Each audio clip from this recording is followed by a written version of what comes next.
C'est un plaisir de vous retrouver fidèles au rendez-vous de 12h45. Bonjour à toutes et à tous, le sommaire. Journée internationale du souvenir de la traite négrière et de son abolition, c'était hier vendredi 23 août, occasion pour inscrire la tragédie de la traite dans la mémoire de tous les peuples. Des erreurs médicales, beaucoup en parlent à tort ou à raison. C'est la troisième cause de décès après les maladies du cœur et le cancer et elles sont très souvent le fait d'un mauvais diagnostic ou d'une mauvaise qualité des soins. Enfin, les plages béninoises seront bientôt dotées de latrines et de poubelles. C'est une initiative du gouvernement qui entre dans le cadre des opérations d'assainissement et de sécurisation des plages.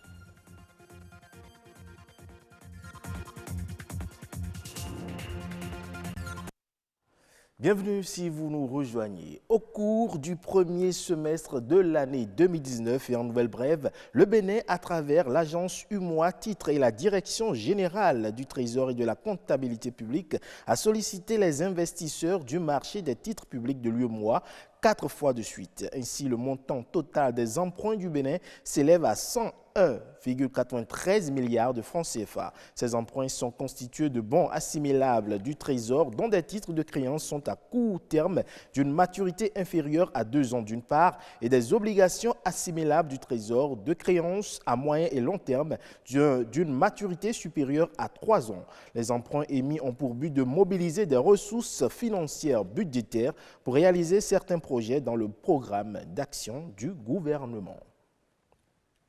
Je le disais dans les titres, hier, c'était la journée internationale du souvenir de la traite négrière et de son abolition. Inscrite cette année dans l'agenda des festivités marquant le 25e anniversaire du projet La Route de l'Esclave, cette célébration a mobilisé sur l'emplacement de la porte du non-retour à Ouidah une foule immense et diversifiée. Moment de célébration, mais aussi de retrouvailles entre descendants de personnes jadis déportées et leurs frères restés au pays. Nicanor Kovi était de la partie.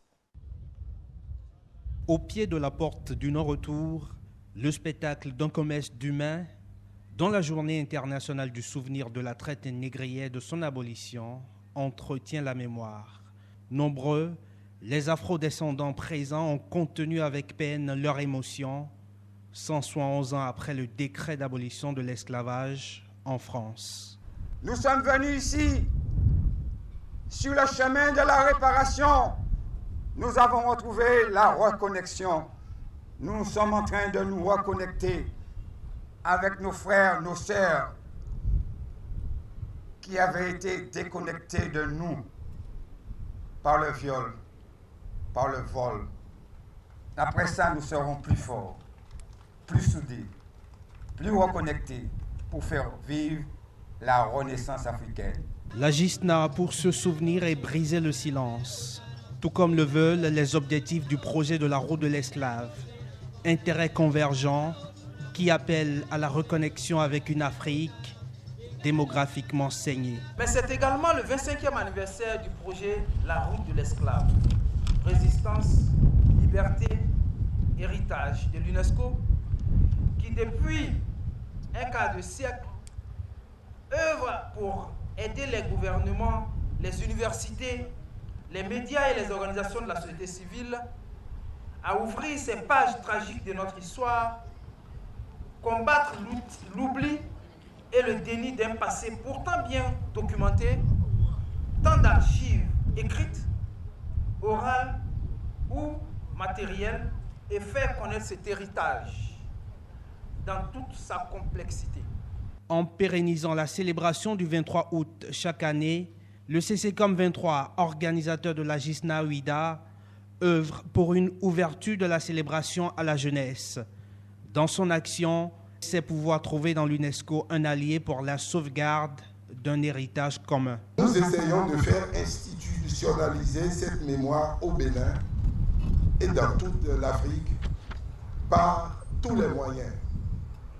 C'est ainsi qu'à nos aïeux déportés, nous pourrons dire « Nous ne vous oublierons jamais ». Nous vous rendrons hommage le 23 août de chaque année nous perpétuerons en votre don l'enseignement de cette tragédie et les valeurs qu'elle porte. Là où les chaînes de l'esclavage ont conduit jadis un voyage sans retour, les chants de la liberté ont célébré Aouida, la reconnexion des mondes, divisés par l'histoire d'un commerce de la honte.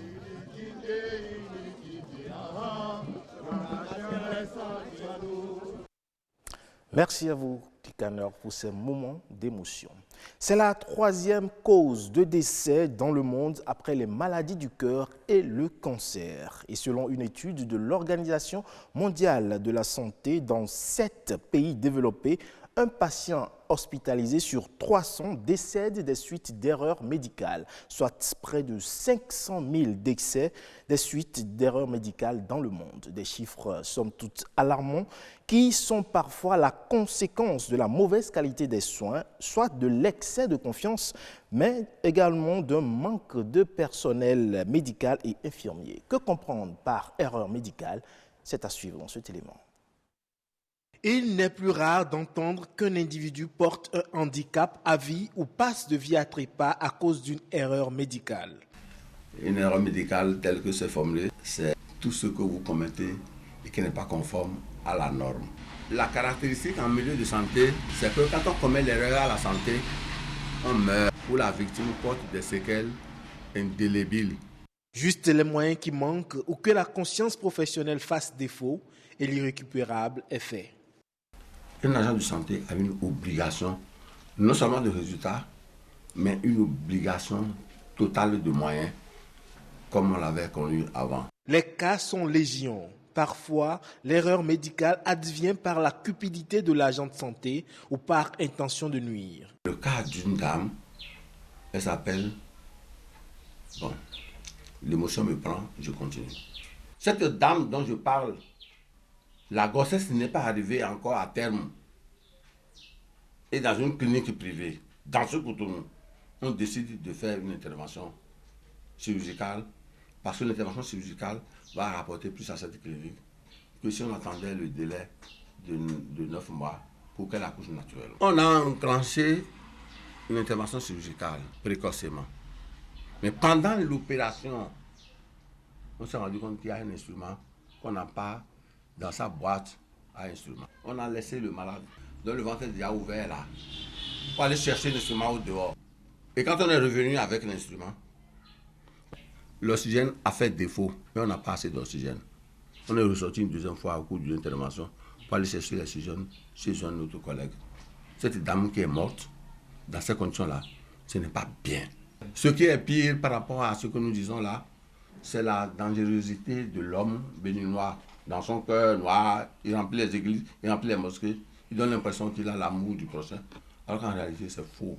Ce que je dis là, et que vous écoutez là, c'est ça qui a fait que moi je porte une prothèse aujourd'hui à mon pied gauche. Même si hier les lois n'étaient pas applicables, aujourd'hui il y a espoir. Toute faute commise répond à des actes de sanctions donnés, mais aucune de ces dispositions n'est opérationnelle. Aujourd'hui, je suis heureux d'écouter le ministre de la Santé actuel que désormais les fautes ne sont plus impunies. Je dis Inch'Allah. Il n'est donc pas difficile de lutter contre l'erreur médicale. Il faut travailler en équipe. Aujourd'hui, les individualités ont poussé des hommes et des femmes à vouloir travailler seuls. Non. Il faut importer la médecine avec les habitudes du pays qui a découvert la médecine. C'est l'Europe, l'Asie, l'Amérique et consorts. Nous avons notre médecine qui est médecine traditionnelle. Et notre médecine traditionnelle a ses règles et ses principes. La médecine est un métier si noble qu'on ne peut l'embrasser sans chercher à hériter du cœur du Créateur. Bientôt, 200 latrines et 200 poubelles seront installées le long des 125 km des côtes béninoises. C'est une initiative du gouvernement pour rendre propres les plages béninoises. Ce projet va permettre aux usagers donc de ces plages de satisfaire à leurs besoins en toute sécurité, mais également en préservant l'environnement. Cela participe des opérations d'assainissement et de sécurisation des plages. Quelques citoyens rencontrés au bord des plages se prononcent sur le projet. Ils sont au micro de Lazare Migon et Igor Ayosso. C'est une bonne initiative de construire des latrines tout au long de la plage. Donc ça va nous permettre de ne plus piétiner très tôt les matins, les défécations un peu partout. Bon, c'est une bonne initiative, je trouve quand même. Depuis 2004 que je travaille à la plage ici dans le beach soccer, je constate que les riverains vont déféquer au bord de la mer. Alors ça va être très bon pour la sauvegarde de l'environnement, pour l'environnement pour lequel nous avions lutté tout le temps ici à la plage, pour qu'on ait une plage saine comme on voit au Togo et au Sénégal un peu partout. Ça va être très heureux pour toute la population qu'il y a ici et pour tous ceux qui viennent ici en pique-nique, dans les week-ends, pour venir quand même se défouler, tout ça là. Je crois que ces latrines viendront à point nommé. Les latrines publiques vont faire en sorte que les touristes vont être plus portés à aller à la plage et se promener sans avoir peur de piler sur quelque chose, que ce soit de l'urine ou autre. Et ça va attirer les gens à venir plus se promener, à profiter de la belle plage de Fidjirossé. C'est un très beau projet. Je soutiens cette idée. Ça va rendre la plage beaucoup plus belle à Fidjirossé. La propreté, c'est pour tout le monde, c'est pour le bien-être de tous. La construction des latrines au niveau de la plage, c'est une très bonne idée du gouvernement. Si ça se réalise, ça serait très bien pour la population. Venir à la plage et voir des saletés des gens, c'est pas vraiment une bonne chose ça. Et venir à la plage, souvent, on a envie de se soulager, mais on ne sait pas où le faire, on ne peut pas retourner chez nous à la maison. Donc du coup, c'est déjà très bon et ça fait avancer le pays parce qu'il y a ça dans d'autres pays, vous voyez. Donc si on a ça aussi chez nous au Bénin, je pense que c'est une très belle chose. Si c'est de la latrine moderne, je pense que c'est une bonne chose. Maintenant, c'est voir comment trouver les voies et moyens pour la gestion tout au long pour que ça soit réellement fonctionnel 24 heures sur 24 et pour veiller réellement à la sécurité, pour que les gens ne gâtent pas les édifices publics. À l'international à présent et plus précisément au Sénégal, la Banque centrale dématérialise les effets de commerce. De nouveaux moyens de paiement vont désormais être digitalisés pour sécuriser les transactions y afférentes. Les nouvelles normes entrent en vigueur le 1er novembre prochain et la campagne d'information qui a démarré au Sénégal va se poursuivre dans l'ensemble des pays de l'UEMOA. Aram Ndao de la RTS pour les détails. Les effets de commerce nous plongent dans l'univers des relations commerciales des entreprises. Par ce document, elles tiennent une matérialisation de créances à régler avec des échéances bien définies. La Banque centrale a voulu davantage sécuriser ses moyens de paiement. Ils étaient jusque-là normalisés dans le cadre des lois de commerce de nos différents États et étaient échangés en partie dans les systèmes de paiement interbancaires, une partie électronique qui envoyait des informations et des valeurs physiques qui continuaient de circuler entre les acteurs pour accompagner ce paiement. Ce qui n'était pas totalement en phase avec la volonté de la Banque centrale de moderniser l'ensemble de ces moyens de paiement et de les sécuriser au maximum pour faire face aux défis de fraude. Les banques et établissements financiers vont désormais confectionner ces effets de commerce. Ils étaient auparavant l'œuvre des commerçants et étaient disponibles dans les librairies. Les nouvelles normes entrent en vigueur le 1er novembre 2019. Il y aura donc une phase de transition, comme on l'a rappelé, qui est censée nous emmener jusqu'au 3e trimestre 2020. Puisqu'on l'a rappelé, les effets sont des valeurs à échéance et à l'entrée en vigueur de la norme, il y a déjà des valeurs de l'ancien système qui sont en cours de vie et on ne peut pas du jour au lendemain les retirer systématiquement. La Banque centrale travaille sur le projet depuis 2016. Elle démarre au Sénégal une campagne de sensibilisation des principaux acteurs. C'est d'abord les entreprises, c'est elles qui émettent les effets de commerce. Et aussi les banques, c'est elles qui sont amenées à faire le traitement. Donc il s'agit de sécuriser les transactions économiques et les transactions financières. Les effets de commerce jouent un rôle majeur dans la trésorerie des entreprises. Ils leur offrent certains avantages dont des possibilités d'escompte, tout un système qui sera totalement digitalisé. Merci pour votre aimable attention, c'est tout pour ce journal. À bientôt.